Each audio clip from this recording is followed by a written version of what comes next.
Hello friends, welcome back to my YouTube channel Public Coaching Centre. So दोस्तों, मेरा नाम है अमित कुमार और स्वागत करता हूं एक और नई वीडियो में।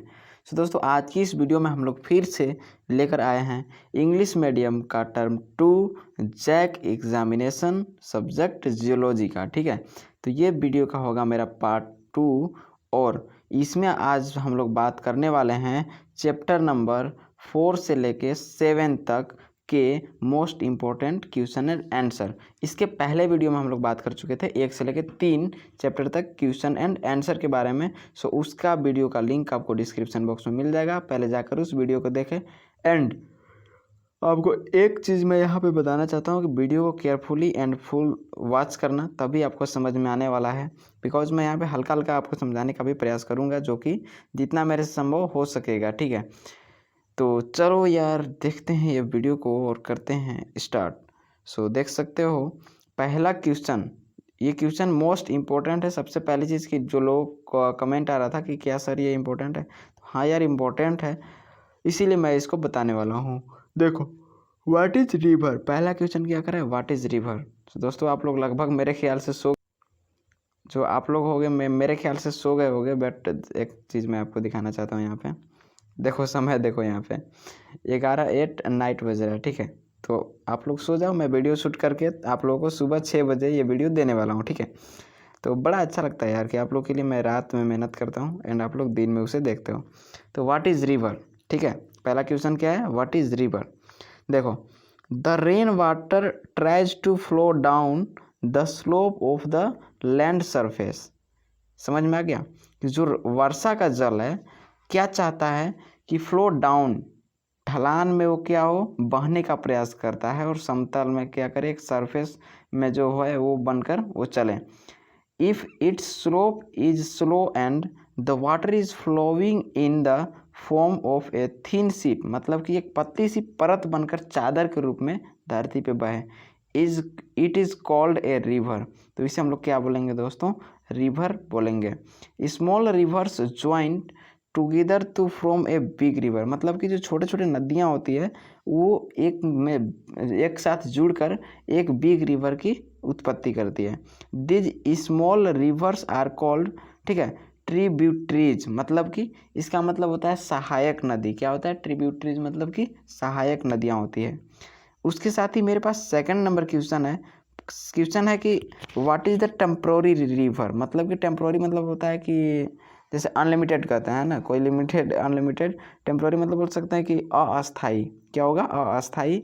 इसका है कि the river in which the water dries up according to the season are called temporary rivers. मतलब ड्राइज मतलब सूखना होता है। ठीक है, तो देखो कि यहाँ पे कि सीजन के अनुसार अगर कोई नदी ड्राइज हो रहा है यानी कि सूख जा रहा है, तो उसे हम लोग टेम्प्रोरी रिवर्स कहते हैं। जैसे अभी गर्मी का समय आ रहा है, तो गर्मी के समय में देखो अभी सारे नदियाँ, आपको नदी नाला क्या मिलेगा, सूखा हुआ मिलेगा, तो ऐसे नदियों को हम लोग टेम्प्रोरी रिवर्स कह सकते हैं। ठीक है, नेक्स्ट हमारे पास है व्हाट इज़ वैली।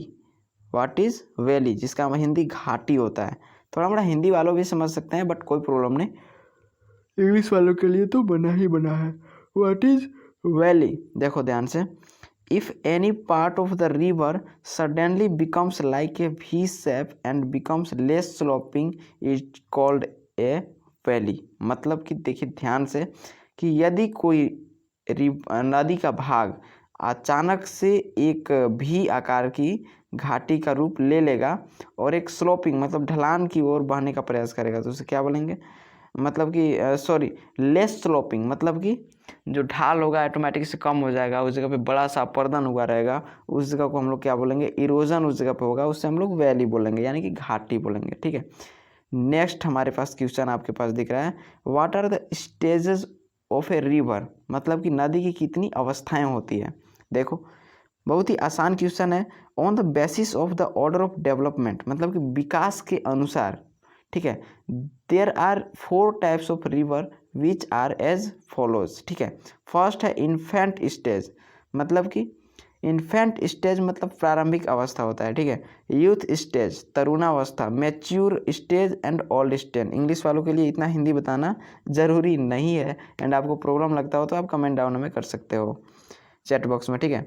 देखो उसके बाद दोस्तों हमारे पास है इन्फेंट स्टेज। अब हम लोग किसे बोलेंगे, यहाँ पे बोल रहा है कि in this stage the river flows in the रज्ड mountains area, rough जिस जगह बोल सकते हैं कि मतलब कि रफ माउंटेन एरिया में बहता है।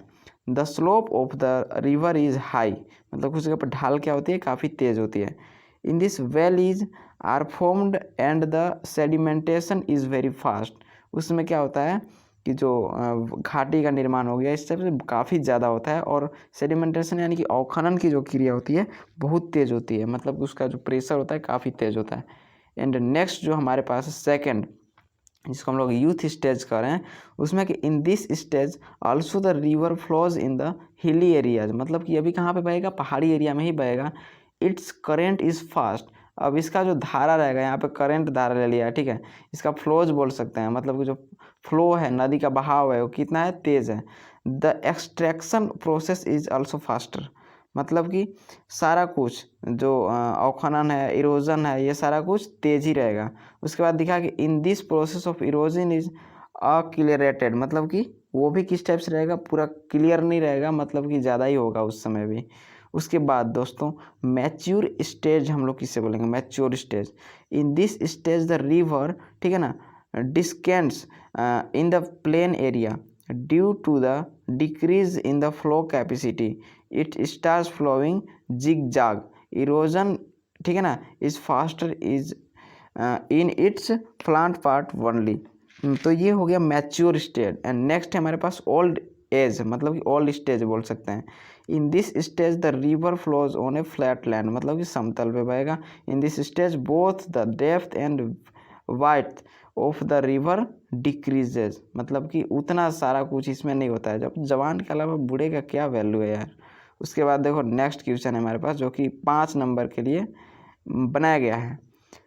तो आपका ये सेक्शन सी में पूछेगा, जिस हिसाब से आपका मॉडल पेपर आपके पास है ऑलरेडी अदर सब्जेक्ट का। तो देखो यहाँ पे ये क्वेश्चन हमें क्या बोलता है कि mention the geological function of the river, कि जो नदी है उसका भूवैज्ञानिक वर्कों के बारे में आपको यहाँ पे मेंशन करना है, क्या क्या इसका वर्क है। सो देखो the speed of river flow depends on the intensity of the gradient, ठीक है। Erosion takes place by the river due to the velocity of the river and the presence of rocks in the area, ठीक है। उसके बाद इसका हम लोग 2 part में इसे हम लोग डिवाइड करिए हैं, फर्स्ट को इरोजन एंड दूसरा को ट्रांसपोर्टेशन, ठीक है। देखो इरोजन के बारे में यहाँ पे क्या लिख रहा है, erosion takes place by the river due to its current, ठीक है। करेंट यहाँ पे बार बार ले लिया है, ठीक है। This action is more in the young and mature stage of the river, यानी कि यहाँ पे समझ में आता है कि ये जो है यह एक ऐसा है इरोजन, ये ज़्यादा कब होगा, आपका यंग एंड मैच्योर स्टेज में ज़्यादा होगा। नेक्स्ट है कि in this stage the stream of the river flows thin and narrow, ठीक है। उसके बाद instead of being layered while eroding, ठीक है, eroding the swell due to which the, ठीक है, swell gets cut and deposits on its layer and the shape of river becomes crooked. तो ये हो गया आपका इरोजन से संबंधित। एंड दोस्तों अब हम लोग बात करते हैं जो नंबर 2 पे ट्रांसपोर्टेशन, इसमें कि due to this action of the river the mineral salt of one place reach easily to another place, ठीक है। एक जगह से दूसरी जगह से इस जगह पे जो भी मिनरल्स हैं वो आसानी से चले जाते हैं, ट्रांसपोर्ट हो जाते हैं। It mainly consist of transportation of rocks और रॉक्स फ्रैगमेंट्स, ठीक है। या इसका जो है जो रॉक फ्रैगमेंट्स यानी कि जो सेल खंड होते हैं और सेल, इसके ये ट्रांसपोर्ट में क्या काफ़ी उपयोगी होते हैं, ठीक है। This action is useful where there is a barren land है, ठीक है। यहाँ पे मतलब कि वहाँ पे बंजर भूमि है और वहाँ पे खादर की आवश्यकता है, वहाँ पे ये सब ट्रांसपोर्टेशन का वर्क ज़्यादा मायने रखता है। बाय मीन्स है कि of transport the mineral salt of खादर लैंड्स, खादर यहाँ पे दे दिया है जो कि बिल्कुल ही गलत है, खादर का इंग्लिश कुछ और होगा। Comes to bangar land and makes fertile, मतलब कि उसको खादर बना देगा, मतलब बांगर खादर आप लोग खुद समझ सकते हो, इसका इंग्लिश आप खुद से लिख लेना, ठीक है। उसके बाद एक चीज़ आता है डिपोजिशन। क्या आता है? डिपोजिशन। इस चीज़ का वहाँ पे हम लोग डिवीजन नहीं किए थे। This action by reverse helps in the decomposition and dissolution of rocks और रॉक्स फ्रेगमेंट्स। मतलब कि इस स्टेज में क्या होता है, इस सेक्शन में, कि जो डिसोल्यूशन एंड डिकम्पोजिशन है चट्टानों और उसके खंडों का, तो उस चीज़ों को ये कंपोज करने में मदद करेगा। For example, if any rocks of the river collides with the streams of the river for a long time, it decompose after a long time, ठीक है। This process is called deposition. समझ में आ गया ना। उसके बाद नेक्स्ट हमारे पास है what is waterfall. What is waterfall? दोस्तों आप लोग वाटरफॉल काफ़ी सारे देखे होंगे, बट यहाँ पे समझो वाटरफॉल है क्या। तो when the slope of a river bed suddenly becomes sharp and the velocity of the flow is very high, then it is called a waterfall. क्या होगा कि जब अचानक से कोई भी जो नदी है क्या वो धरती पे प्रकट हो, यानी कि तेज़ वेलोसिटी से एंड शार्पता से, तो क्या हो कि उसका अगर वेरी, ये सब दोनों जो है वेरी हाई हो, तो उसे हम लोग वाटरफॉल बोल सकते हैं, ठीक है। एंड नेक्स्ट हमारे पास है कि what do you understand by underground hydrology. अब यहाँ पे भूमिगत जल जो है, भूमिगत जल मंडल जो है, उसके बारे में आप क्या समझते हैं, उस चीज़ों के बारे में यहाँ पे आपको बतानी है। तो ये आपका चैप्टर नंबर नेक्स्ट स्टार्ट हो जाता है। तो उससे कोई फ़र्क नहीं पड़ता है, मैं 4 से 7 तक यहाँ पे डायरेक्ट किया हुआ हूँ। The branch of geology under which we study about the water inside the earth is called underground hydrology. मतलब कि वैसी जियोलॉजी का ऐसा ब्रांच जिसके अंतर्गत हम लोग क्या पढ़ते हैं, इनसाइड द अर्थ वाटर, ठीक है ना, वाटर इनसाइड द अर्थ, इसके बारे में हम लोग स्टडी करते हैं, लॉजी करते हैं, तो उसे हम लोग अंडरग्राउंड हाइड्रोलॉजी कहते हैं। This level is formed due to the inrush, ठीक है, of rain water. This creates a water table. समझ में आ गया। उसके बाद दोस्तों हम लोग बात करते हैं water table, sorry water level क्या है। यहाँ पर टेबल लिखा गया है, वाटर लेवल होगा, ठीक है। तो वाटर लेवल हमें क्या है, यानी कि वाटर लेवल आप समझ सकते हो जल स्तर, आप सभी लोग इस वर्ड से परिचित हो। उसके बाद वाटर लेवल किसे बोलेंगे, तो they are the water found inside the earth, मतलब कि जो भूमि के अंदर पाया गया, which is also known as underground water, उन लोग क्या जाना जाता है, भूमिगत जल के नाम से जाना जाता है। Is known as water level, it keeps on increasing, या कभी घटता है कभी बढ़ता है, तो उसे ही हम लोग क्या बोलेंगे, वाटर लेवल बोलेंगे। नेक्स्ट क्वेश्चन है हमारे पास कि what is a simple well, कि जो साधारण कूप होता है वो हम लोग किसे बोलेंगे, तो the part of the water level in the land of separated by digging it out, मतलब कि जहाँ पे वाटर लेवल है उस वहाँ तक हम लोग डिग करके एंड सेपरेटेड हम लोग वहाँ पे से वाटर निकाल सकें, तो उस चीज़ को हम लोग सिंपल वेल कहते हैं। Thus the pits formed by the excavation, ठीक है ना, एक्सकेवेशन हो गया, आर कॉल्ड ऑर्डिनरी वेल्स, इसको हम लोग बोल सकते हैं। एंड नेक्स्ट है हमारे पास दोस्तों वेंटेड वेल्स, मतलब कि what is a vented well, मतलब कि जो उत्सृत कूप होता है जो कि ऑटोमेटिक बनते हैं, उसे हम लोग क्या बोलेंगे, if there is a penetrating rocks between two, ठीक है, impervious rocks and there is a ground water in it, the well so formed is called a, ठीक है, प्रो, क्या लिखा है यहाँ पे, प्रोट्रोड्यूंग, ठीक है, प्रोट्रूडिंग वेल यहाँ पे लिखा हुआ है, ठीक है, इस टाइप से। तो यहाँ तक तो सही है। उसके बाद है व्हाट इज़ वाटरफॉल, फिर से डिफिनेशन पूछा है यहाँ पे कि द रैपिड, ठीक ना, appearance of underground water on the ground surface is called a waterfall. Waterfall is generated in the flowing waves, ठीक है, मतलब कि ये किस प्रकार से इसकी उत्पत्ति जनरेट होगा, वो सारे कुछ यहाँ पे दिखा है कि जो है ग्राउंड वाटर स्प्रिंग्स हो, क्या हो, जो ये बना रहे ग्राउंड वाटर जो भी है। कॉन्ट्रैक्ट ऑफ ग्रेविटी स्प्रिंग, मतलब कि क्या रहे, ये भी पूरा स्प्रिंग रहे। उसके बाद स्ट्रक्चरल स्प्रिंग रहे, संरचना, तो ये हो गया वाटरफॉल। यहाँ पे देखो कि जो भी चीज़ें ग्रेविटी से कोई चीज़ बनता है या अंडरग्राउंड से बन गया, अंडरग्राउंड वाटर से बना, ये स्ट्रक्चर मतलब कृत्रिम बोल सकते हैं, इस टाइप से बना हुआ आपके पास वाटरफॉल हो सकता है। सो दोस्तों अभी मैं एक चीज़ आपको बता रहा हूँ कि जहाँ पे आपको प्रॉब्लम लग रहा है कि इस चीज़ को आपको उच्चारण करने में, जिसको स्पीक करने में प्रॉब्लम हो रही है, तो गाइज मैं बता दूँ कि दिन भर का बिजी शेड्यूल के कारण थोड़ा सा प्रॉब्लम ये चल रहा है, ठीक है। और कब आँख लग जाए इसका तो कोई गारंटी नहीं है, बट हाँ जूलॉजी वाले इतने सारे लोगों का आस विश्वास है मेरे पास, तो उसको मैं कैसे उठने दे सकता हूँ यार, चाहे कितना भी रात क्यों ना हो जाए। अभी देखना आपको मैं लाइव समय दिखा दूंगा, जितना बजे से मैंने स्टार्ट किया उतना ही बजे से, कोई एडिटिंग इसमें नहीं होने वाला है। Right the geological function of ground water, कि जो उसका भूवैज्ञानिक कार्य है ग्राउंड वाटर का, मतलब कि जो उसका वर्क है वो क्या है दोस्तों। उसमें लिखा है यहाँ पे कि geological function of ground water, उसका क्या है।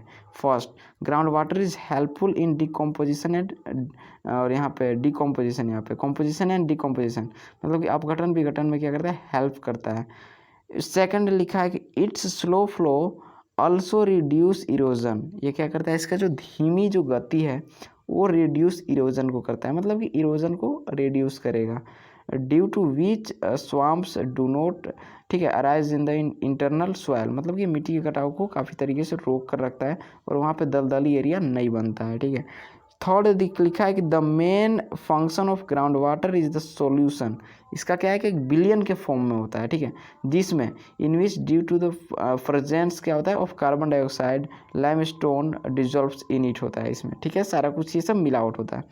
अब ये क्या करता है कि देखिए 4 नंबर पे, due to the solution of limestone and dolomite, ठीक है, it forms pits 1 to 50 metre in a और द डायमीटर, ठीक है, and 50 to 20 metre in diameter यहाँ पे लिया गया है सॉल्यूशन में, ठीक है, यहाँ पे डीप होता है इतना। उसके बाद जो 5 नंबर पे, ground water carries dissolve substance which are founded in the sea, तो इस प्रकार से है। मैं दोस्तों एक बात बताता हूँ कि इसका जो PDF है उस PDF का शुल्क मैंने 150 रुपीज़ रखा है, क्योंकि उसका रखने का रीज़न काफ़ी लोग बोल रहे थे कि सर आप तो हेल्प कर ही रहे हो, बाकी आपका सारा कुछ है, तो आप फ़ी क्यों रखे हो। दोस्तों मैं एक चीज़ आपसे एक्सप्लेन करता हूँ कि देखो, आपको कोई भी चीज़ विरासत में मिल जाए, यानी कि विरासत में मिलता है, तो आप उसका गलत इस्तेमाल करते हो। आप हमें PDF सेंड मी आप बोल दोगे तो मैं यहाँ से सेंड तो कर सकता हूँ, बट आप उसे क्या करोगे, जब मन करेगा ना तभी देखोगे। तो अगर आप किसी भी एप्लीकेशन पे अगर आप कोर्स खरीदते हो तो क्या होता है कि अगर आप कोई भी कोचिंग में फ़ी देते हो, ठीक है ना, आप जेन्युइन यहाँ पे समझ लो, कोई भी कोचिंग में आप अगर फ़ी देते हो तो वहाँ पे आपको ये चीज़ टेंशन रहता है कि चलो यार फ़ी दिए हैं तो वहाँ पे हमें पढ़ना बनता है, ठीक है, एक प्रेशराइज टाइप का होता है। लेकिन आप अगर वहाँ पे फ़ी नहीं दे रहे हो तो आपको क्या लगेगा कि चलो यार फोकट के है, पढ़े या ना पढ़े क्या फ़र्क पड़ता है, ठीक है, इस टाइप से। तो वो आपके विचारधारा खत्म हो जाएगा। एंड वैसे स्टूडेंट जो ये चीज़ नहीं कर सकते हैं उन लोगों के लिए भी मेरे पास उपाय है, तो डिस्क्रिप्शन बॉक्स में मेरे पास कॉन्टैक्ट नंबर दिया हुआ है, उससे आप सलाह ले सकते हैं, एडवाइस ले सकते हैं। उसके बाद दोस्तों नेक्स्ट क्वेश्चन है, व्हाट इज़ ए ग्लेशियर, हिमनद के बारे में अब जो नेक्स्ट चैप्टर है वो आ चुका है। इसमें लिखा है कि the river which is originated by the snow is called glacier, जिसका ओरिजिनेटेड जो हुआ है, ठीक है ना, जनरेट हुआ है, वो किस चीज़ से हुआ है, स्नो से हुआ है, बर्फ से हुआ है, उसे हम लोग ग्लेशियर बोलते हैं। The flowing things are necessary for the glacier, क्या क्या चीज़ें आवश्यक है वो, सफिशिएंट स्नोफॉल, क्या हो, मतलब कि जितना होना चाहिए उतना स्नोफॉल होना चाहिए, मिनिमम टेम्परेचर, तापमान मतलब मिनिमम रहे, और उसके बाद मिनिमम है यहाँ पे देखो मिनिमल लिख दिया यार, मिनिमम स्नो मेल्टिंग, मतलब कि जो बर्फ़ का पिघलना हो काफ़ी कम हो, क्योंकि बर्फ़ का नदी है तो बर्फ़ पिघल जाएगा तो वाटर में आ जाएगा, ठीक है। नेक्स्ट क्वेश्चन है कि how many types of glacier, जो ग्लेशियर होते हैं ना दोस्तों उसका कितने टाइप होते हैं। देखो माउंटेन ग्लेशियर पहला, उसके बाद है कॉन्टिनेंटल ग्लेशियर, उसके बाद है आइस कोप्स, ठीक है, तो ये हो गया आपका ग्लेशियर का प्रकार हो गया। And next, right the geological function of glacier, की इसका जो वैज्ञानिक वर्क है क्या है, तो सेम नदी जैसा ही है, इसमें भी इरोजन ट्रांसपोर्ट ये सब होता है। The erosion of glacier takes place by the 2 process, अब इसका जो इरोजन है 2 प्रोसेस में होता है। पहला यहाँ पे, सॉरी यहाँ पे मैं इसे छोटा करता हूँ क्योंकि ज़्यादा बड़ा हो गया है।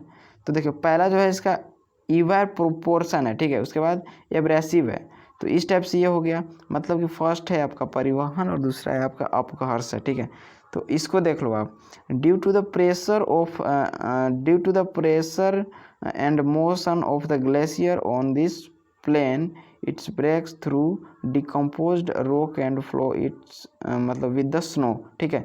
When a rock block collides with each other and move off the floor due to pressure it is an, ठीक है ना, इट इज़ एन एब्रेसिव, मतलब ये क्या है, अपघर्ष है। जब कोई भी चट्टान आपस में टकरा कर बह रहा हो हिम के द्वारा तो एक अपघर्ष हो जाता है। उसके बाद ट्रांसपोर्टेशन इसका किस टाइप से होता है उसे देखो कि it involves the transportation of ordered materials due to which they get deposits over time, ठीक है।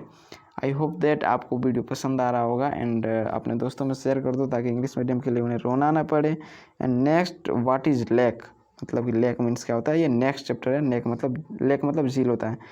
तो the inland water body is called lake, मतलब कि जो